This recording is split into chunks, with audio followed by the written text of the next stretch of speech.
Total number of ions from the following with noble gas configuration. तो कितना का noble gas configuration होगा ये हमें बताना है।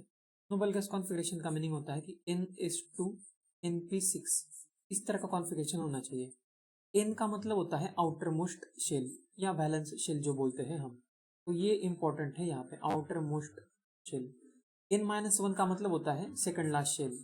N-2 का मतलब होता है थर्ड लास्ट शेल।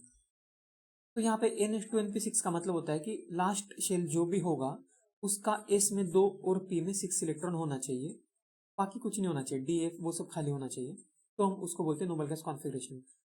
अगर हम सब इंक्रीजिंग ऑर्डर ऑफ एनर्जी में लिखेंगे सारे ऑर्बिटल्स तो ऐसा होगा 1s 2s 2p 3s 3p 4s 3d 4p 5s फिर 4d, उसके बाद होता है 5p, उसके बाद होता है 6s, 6s के बाद होता है 4f।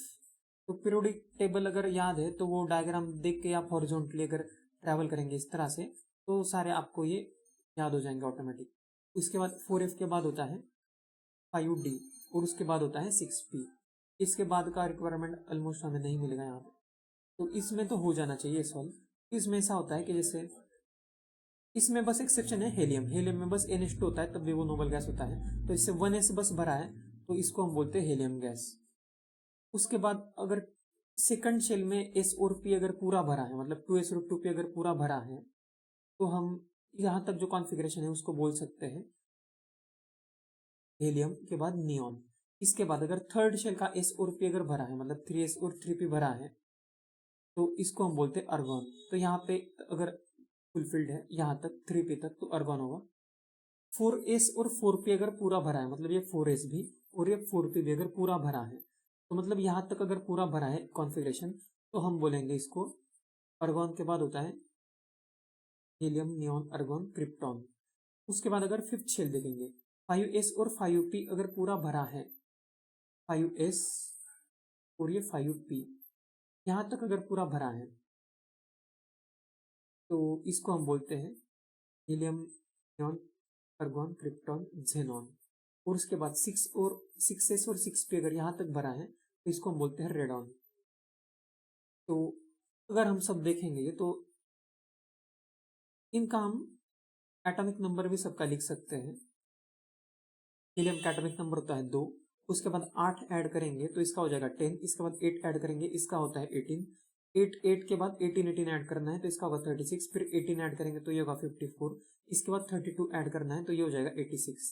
तो ये जेड जो एटॉमिक नंबर इस तरह से याद रख सकते हैं, 8 8 18 18 32 का डिफरेंस होता है। तो इसमें अगर हम देखेंगे कि स्ट्रोंटियम 2+ है, 38 इलेक्ट्रॉन्स हैं, तो 38 इलेक्ट्रॉन से इसमें से 2 इलेक्ट्रॉन निकाल देंगे, 36 इलेक्ट्रॉन होंगे। तो 36 का मतलब तो क्रिप्टॉन जैसा ही हो जाएगा, ये तो नोबल गैस कॉन्फ़िगरेशन होगा। CS+ में क्या होगा 55 माइनस 1 इलेक्ट्रॉन करेंगे 54, वो जेनॉन जैसा ही हो जाएगा, ये भी नोबल गैस कॉन्फ़िगरेशन होगा।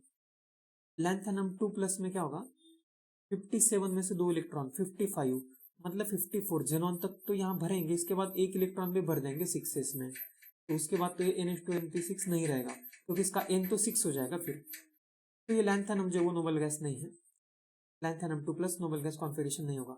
यहाँ पे ये Pb2+ लिखा है, Pb2+ Pb82 होता है, तो Pb2+ में हो जाएंगे 80 इलेक्ट्रॉन्स। 80 जो है वो तो यहाँ पे नोबल गैस जैसे दिख नहीं रहे हैं। सबसे पहले तो अगर हम 82 इलेक्ट्रॉन्स अगर भरेंगे तो यहाँ पे 86 है, तो 80 का मतलब है 82 का मतलब है कि P में बस यहाँ पे 6p में 2 इलेक्ट्रॉन्स होंगे, मतलब 4 इलेक्ट्रॉन्स कम होंगे रेडॉन को। तो इस तरह से होगा 6p2 होगा, इसमें से भी हम जब 2 इलेक्ट्रॉन निकाल लेंगे तो ये 5d तक यहाँ तक ही रहेगा। मतलब इसमें क्या होगा कि 6s में इलेक्ट्रॉन तो पूरे होंगे 2, लेकिन 6p खाली रहेगा, तो ये भी नोबल गैस कॉन्फ़िगरेशन नहीं रहेगा पीबी का। इस तरह से अब हम ये टर्बियम 2+ का चेक करेंगे। तो YB2+ में क्या होगा 70 इलेक्ट्रॉन्स पहले हम देखते हैं किस तरह से भर सकते हैं, तो यहाँ तक 54 तो भरे जाएंगे, इसके बाद 16 इलेक्ट्रॉन्स हमें भरना है तब 70 होगा। 16 मतलब हम यहाँ पे 2 और यहाँ पे 14 भर देंगे, तो इतना कॉन्फ़िगरेशन जो है वो हो जाएगा यूटर्बियम का। लेकिन ये यूटर्बियम 2+ है, तो ये 2 इलेक्ट्रॉन हम निकालेंगे, 2 कहाँ से निकालेंगे आउटर मोस्ट ऑर्बिट से, मतलब आउटर मोस्ट इसका क्या है 6 ऑर्बिट, तो 6 शेल से मतलब ये 2 इलेक्ट्रॉन जब निकालेंगे तो इसका कॉन्फ़िगरेशन क्या हो जाएगा, 6s जो है वो खाली हो जाएगा।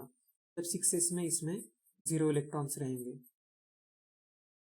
इसका मतलब अब इसका आउटर मोस्ट शेल जो है वो 6 नहीं रहा, outer most shell YB2 plus का हो जाएगा 5, n इज इक्वल टू 5 हो जाएगा, क्योंकि 6 में जो 2 इलेक्ट्रॉन थे वो तो खाली हो गए हैं।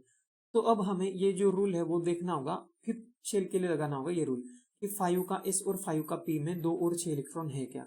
तो 5s यहाँ पे तो भरा ही होगा, वो पहले 5s में 2 होगा, 5p में भी ये पहले भरा होगा तो इसमें भी 6 होगा, और बाकी सब df जो है वो खाली होना चाहिए। तो 5d तो अभी आगे है, ये तो खाली ही होगा, 5f तो वो भी खाली होगा, सब आगे आएगा वो। तो इसमें होंगे तो 68 इलेक्ट्रॉन्स जो नोबल गैस जैसा नहीं है, लेकिन फिर भी इसमें ये रूल जो है वो अप्लाई हो रहा है। इसमें NH2 NP6 फॉलो होगा, इसमें 5s में 2 होंगे, 5p में भी 2 होंगे, बाद में 4d 4f में भी कुछ होगा, लेकिन वो तो आउटर मोस्ट नहीं है तो वो चलेगा। आउटर मोस्ट में बस s में 2 और p में 6 होने चाहिए, वो तो यहाँ पे है। तो ये भी नोबल गैस कॉन्फ़िगरेशन होगा YB2 प्लस। और आयरन का तो भी सिंपल है कि आयरन का 26 इलेक्ट्रॉन जो है वो तो यहाँ 18 है, 18 के बाद हम 8 इलेक्ट्रॉन भर देंगे, तो यहाँ पे 2 और यहाँ पे हम भर सकते हैं 6 इलेक्ट्रॉन, उसमें से 2 इलेक्ट्रॉन जब निकालेंगे तो 4s में 0 हो जाएगा और 3d में 6 हो जाएगा। तो इसमें आउटर मोस्ट शेल तो हो जाएगा थर्ड शेल, लेकिन इसमें sp में तो 2 और 6 होगा, लेकिन d भी भरा है, ऐसा नहीं होना चाहिए।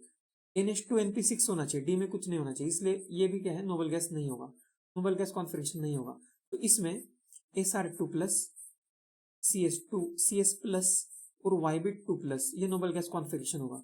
ये तो बहुत आसानी से दिखते हैं, तो YB2 प्लस इसमें थोड़ा ठीक से देखना पड़ेगा, क्योंकि इसका इलेक्ट्रॉन्स जो वो नोबल गैस जितना इलेक्ट्रॉन्स नहीं है, फिर भी इसका कॉन्फ़िगरेशन नोबल गैस जैसा बन गया है। क्योंकि हमें बस ये रूल देखना होता है कि आउटर मोस्ट शेल में NH2 NP6 है या नहीं। तो इसलिए इस क्वेश्चन का आंसर हो जाएगा 3, मतलब टोटल 3 आयंस ऐसे हैं जो नोबल गैस कॉन्फ़िगरेशन के हैं।